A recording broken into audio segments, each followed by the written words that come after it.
Pag-retire is me. Sa inyo lahat, kasama ko po ang aking represent ko ang MUP, Penny Uniform Parak. Nasabi ko na, nung 2 months ago, nayano ko kay Congressman Parak kasi na-observe ko po na nagkakawatak-watak po ang mga parallel group. Kasi hindi lang isang samaan lang ang organisasyon ko. SFGF, Bang Pilipinas, mga Parak, Inday Care, tapos yung mga iba, nahikayat ako inaano ko po, nagkakaiba ang nila, ang interest nila. Nag-vlog pa nga po ako noong 2 months ago, hinahanap ko kanina, kaso na-erase na pala yung vlog ko. Na, kino-call out ko si Vice President Sara Duterte, na inano ko sa sarili ko, inano ko po yung wordings ni Senator Benigno Aquino. Am I worth dying for? Kasi lumalabas po ako, tinataya po namin ang buhay namin dito. Lalo kaming mga retired. Tama.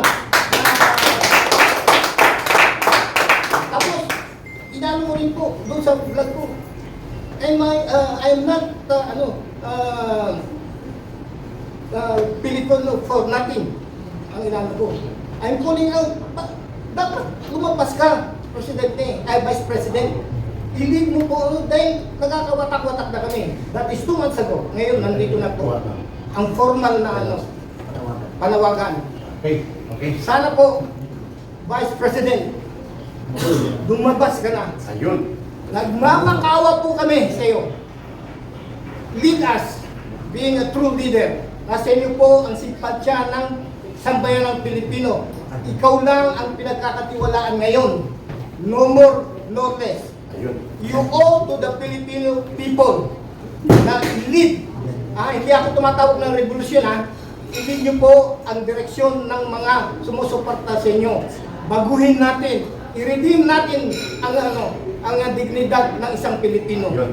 Maraming salamat po. Maraming salamat, Retired General Warlito Daos. From the other group and coalition, ay pakinggan natin ang brief but solid call of reaction and response mula kay dating Navy Captain Ray Valeros ng United People's Initiative. Maraming salamat Kuya Eric Celis at sa lahat ng mga na nandito kay Brother Tongjing para sa lahat na nandito. Mabilis lang po ito. BP Inday, ito yung panahon na kailangan lumabas ka na. Yun. Ipapaliwanag ko kung bakit. Kapag hindi ikaw ang pinanawagan namin na mag-lead sa amin, magiging extra-constitutional yun. Correct. Kaya kami sa'yo nakaangkla para walang gulo, constitutional siya. Simulan natin sa Supreme Court. Ang Supreme Court hindi makapag-decide. Bakit? Unahin natin TRO ni Bato. Hindi siya makapagbigay ng TRO kasi pag nagbigay ng TRO ang Supreme Court, inamin niya na mali yung ginawa nila kay PRRD. Yun. Ngayon, kung kumampi naman ang Supreme Court doon sa ICC at sa gobyerno, inamin naman ng Supreme Court na failure na ang justice sa bansa natin. So, anong gagawin niya? Papatagalin lang niya ang issue. So, yun ang stand nila. So, hindi tayo pwedeng maghintay ron. Punta tayo sa legislative branch, sa House of Representatives, hindi natin kailangan ipaliwanag. Doon nagmula ang kaguluhan. Punta tayo sa Senate, hati ang Senate ngayon. Pumunta tayo sa executive branch, di lalo na. Sila nga yung nagmamando kasabot natin. At kaya tayo lumabas ngayon at direktang nananawagan kay VP dahil ito na lang yung natitirang constitutional Correct. move na pwede natin gawin. Kung hindi kami gagawa nito, hindi kami mananawagan ng sama-sama, magiging extra-constitutional yun. At ayaw natin pumunta tayo ron. Bago ako magtapos, VP Inday, ito na yung pagkakataon kasi bakit? Kapag namatay si Digong sa Dahig, na alam naman natin lahat doon tayo papunta. Ikaw ang magiging pinakamalungkot at nagsisisi na Pilipino sa bansa natin. Bakit? Kung sinunod mo ang tatay mo na tumakbo kang presidente, Yes! hindi na ako ang tatay mo! Yes! Hindi na ako si Bahag! Yes! You owe it to the people! Correct. BP Inday, you owe it to the people. Huwag kang magkaroon ng second mistake. Kaya kami naninindigan ngayon dahil ikaw lang ang constitutional successor. Wala nang iba. Kapag ka hindi kami sumigaw ng constitutional succession, magiging extra-constitutional yun. Ayaw namin mangyari. BP Inday, nandito kami, nananawagan, tumayo ka na. On behalf ng mga active military, bakit hindi sila makasuporta? Alam ko sa puso ko, dahil lagi natin silang kinakausap. Ang sagot nila sa akin, bigyan mo kami ng reason. Kap, bakit namin kailangan siyang suportahan? Wala siyang pronouncement. Ang gustong marinig ng mga active military at ito, Yes. alam ng buong bansa na windang na ang bansa natin dahil sa windang na Pangulo na yan. So bilang pangalawang Pangulo, hindi ko inuutusan ng active military na magkaroon ng kudeta o gumawa ng bagay na hindi naaayon sa konstitusyon. Pero putang ina, suportahan nyo yung mga nagsasabi ng katotohanan. Utos ko sa inyo bilang Vice President. Yun ang gusto ko marinig ng ating mga active military. So BP Inday, tumayo ka na. Dahil pag hindi ka tumayo, baka maging bang istorya ng bansa natin. Maraming salamat po. Tama na. Kung po ay sentimiento mula sa mga retired military and police officers, men and women in uniform. At naririnig po at maririnig yan ng mga nasa aktibo. Hindi kami nag-uudyok. Kami po ay naglalahad ng katotohanan that the only constitutional legal succession sa kabulukan ng gobyerno na hindi magiging madugo, mapayapa at nasa legal na batayan ay ang pagpalit kay Marcos ng kanyang constitutional successor, none other than the Vice President. At yan ang itinutulak ng taong bayan. Yan ang itutulak natin sa mapayapang paraan. Kaya pakinggan natin ang riding community sectoral organization all over the country kay Brother Renz sa kanyang pahayag and then open for question and answer to be led by the panel.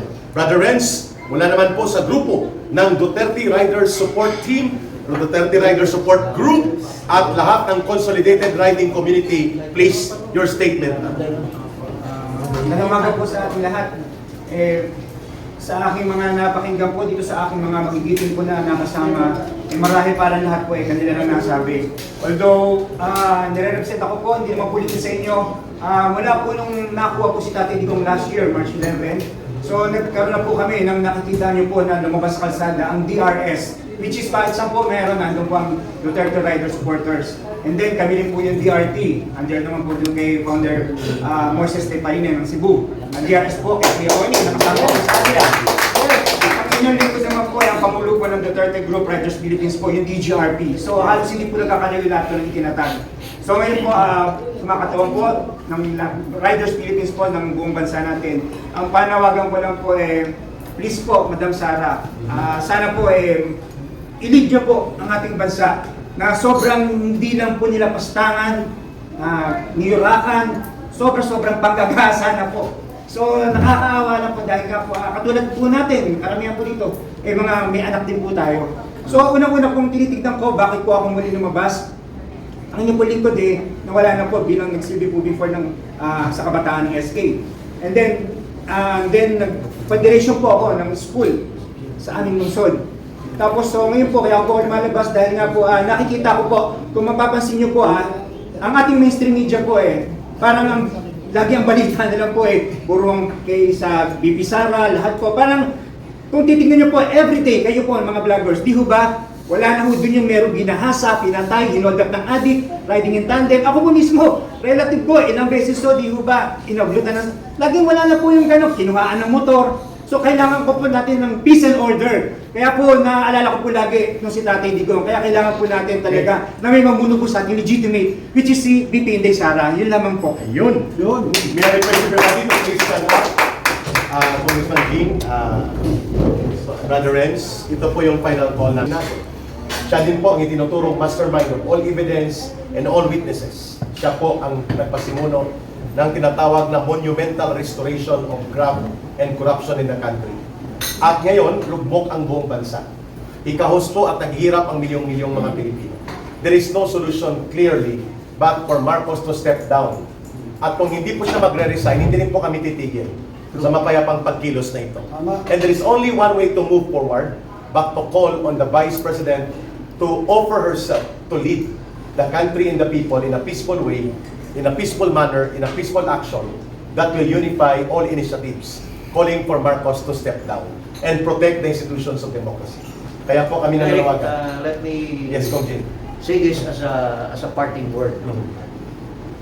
Tayo po lahat nagsakripisyo.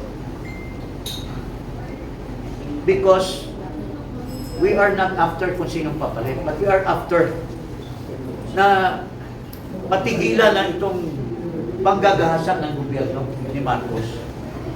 Kaya tayo, we have risked our lives, we have said words that may be taken by the government sa kanilang lawfare, yung oppression. Kaya, once more, nakikiusap po ako. I appeal to you, Madam Vice President, Yes. na if marami po na sektor ng mga Pilipino na nagsakripisyo, risking their lives, you have said you're going to become president. Why don't you sacrifice yourselves also together with us? Yes. Join the ranks of the people. Yes. And join us, and you should be the leader. Pag tumayo po kayo dyan, manawagan kayo, nandiyan po kami lahat. Yes. Tama. We will support you. Tama. Yes. To our blood and death, we will support you, Madam Vice President. Klaro. Yun lang po. Okay. Mga kababayan, open for question and answer. And pagkatapos po ng maiksing question and answer, ay magkakaroon tayo ng simple ngunit